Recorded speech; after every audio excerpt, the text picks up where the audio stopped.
I'm Steven Thrasher, staff writer for The Village Voice, and I'm talking to my friend and the photographer Kevin Amato about his upcoming show. The name of the show is Fuck the Golden Years. And what's the story behind that title?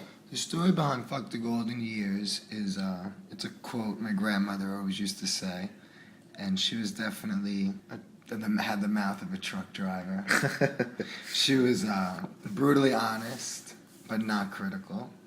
And she was probably the most inspirational person in my life. Tell me about this image.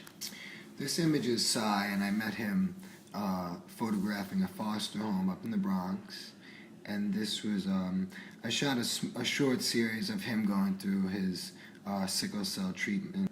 And I've seen a bunch of your work. You do work that is sometimes in the studio and heavily set up and sometimes much more candid. Which was this image? This image was, to me, it was more of a it was more of a portrait of just his raw emotion. It was not studio. Young American. Young American is actually a really interesting story because Dazed and Confused, the British magazine, decided to come up to the Bronx and conduct a fashion shoot.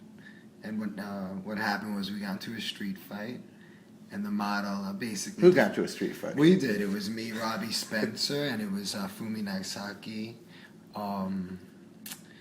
my crew. It was about 10 of us, and we just got rolled up on, swinging. And this guy defended me, and as soon as he walked inside my house, I was like, I gotta get a picture. Blood and all. But it was very symbolic. It's young American, it's youth, it's that energy, and it's kind of where, it's like that American, like we have this sense of power. So this next young fellow looks like he has been in some kind of a skirmish as well.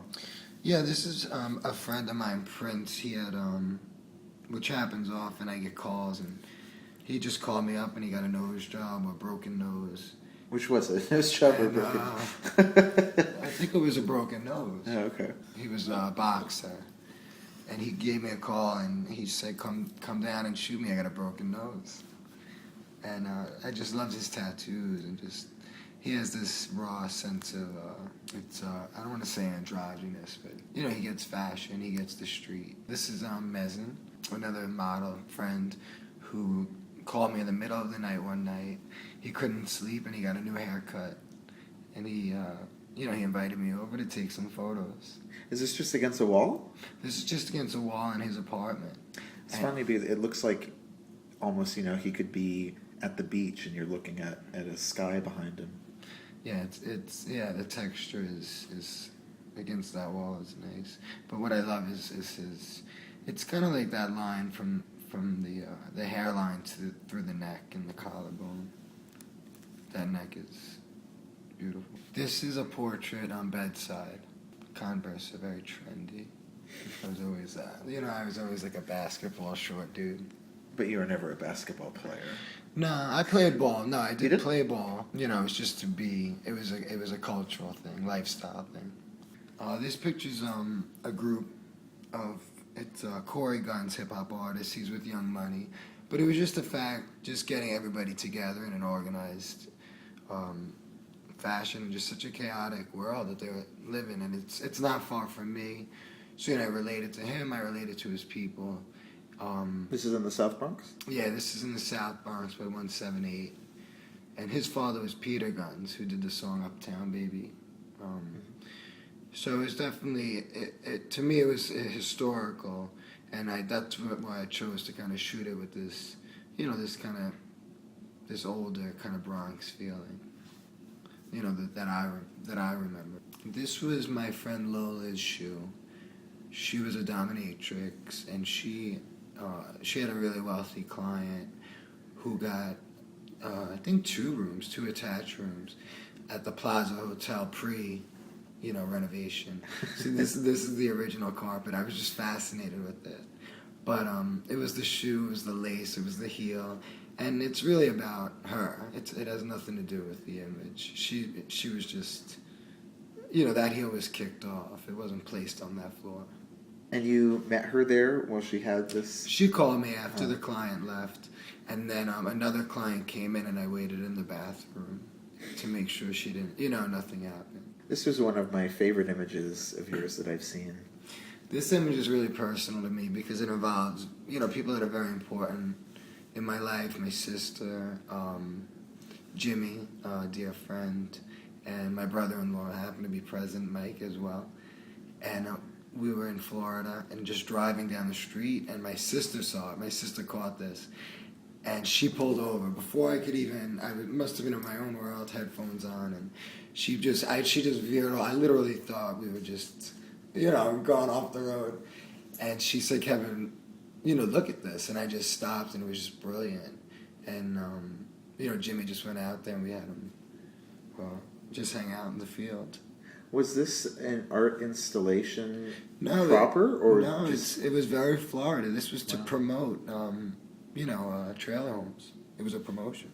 This image here with the purple balloon, it was a day after Jimmy's birthday, and when balloons just lose their helium and they kind of just fall and droop, and they have they just lose that movement. That sense of energy in a way. But I think it was just, he was wearing my favorite shorts, and obviously this was a candid photograph.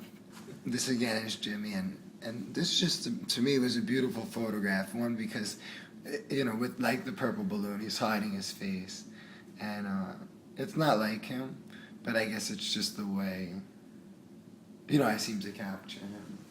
And this to me meant a lot because, in a way, as cliche as it sounds, it's very baptismal. And I love the gold chain and the dove. So. It's interesting that when you said that it was baptismal, it was almost the opposite of my initial reaction. Looking at it, I thought it looked suicidal, but to you, is it more rejuvenating? I mean, when you see the moving water, you feel energy. I think you feel movement. El gato. I mean, black cats have 9 lives, or all cats.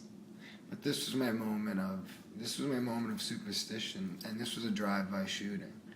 We were in the car, and I saw this cat, and he just looked right at me, and I just snapped that photo. And it's kind of funny to play on superstition, especially being Italian and all that. So it's. His eyes just blared. And to me, it's a painting. It's not, there's nothing technically, phenomenal about the image. It's just the moment. But it is completely a moment. Those eyes are not photoshopped. No, none of my images are photoshopped. The wall and the floor, the street, and just the grime and that tail. It's just, wow. This next image is 6 feet deep. And it was just me standing just above, outside a pool. I was actually shooting the wrap of the game. But I don't think he cared for me much, so I just went on my own gambit, as I do.